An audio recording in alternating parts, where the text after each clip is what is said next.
ஃபுல்லா நம்ம healthy tips and weight loss tips தான் பார்த்துட்டு இருக்கோம். இன்னைக்கு டிப் நம்பர் 5. வெயிட் லாஸ்னு வந்துட்டாலே நம்ம ஒர்க் அவுட் வந்து கண்டிப்பா மிஸ் பண்ணக்கூடாது. Best time of workout என்ன, நம்மளுடைய பாடி ஹெல்தியா இருக்கிறதுக்கு என்ன மாதிரி ஒர்க் அவுட் பண்ணணும் தான் இந்த வீடியோல பார்க்க போறோம். Any part of the body that you don't move is going to cause you some disease in the future. அதை மட்டும் ஞாபகம் வச்சுக்கோங்க. So keep moving.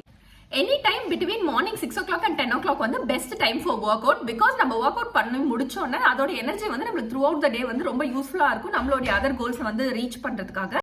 Also morning work out முடிச்சோன்னா நம்ம டெஃபினட்டாவே டீஹைட்ரேட்டடா இருப்போம். அண்ட் த்ரூ அவுட் த டே வந்து நம்மளுக்கு ஹைட்ரேஷன் நல்லாவே இருக்கும். இதே நீங்க ஈவினிங் வந்து ஹெவி ஒர்க் அவுட் பண்ணீங்க அப்படின்னா ஆஃப்டர் தட் நம்ம அவ்வளோ ஹைட்ரேட் பண்ண முடியாது நம்ம பாடியை. அண்ட் டியூரிங் த ஸ்லீப் வந்து நம்மளுக்கு டீஹைட்ரேஷன் கொஞ்சம் நிறையவே இருக்க சான்சஸ் இருக்கு.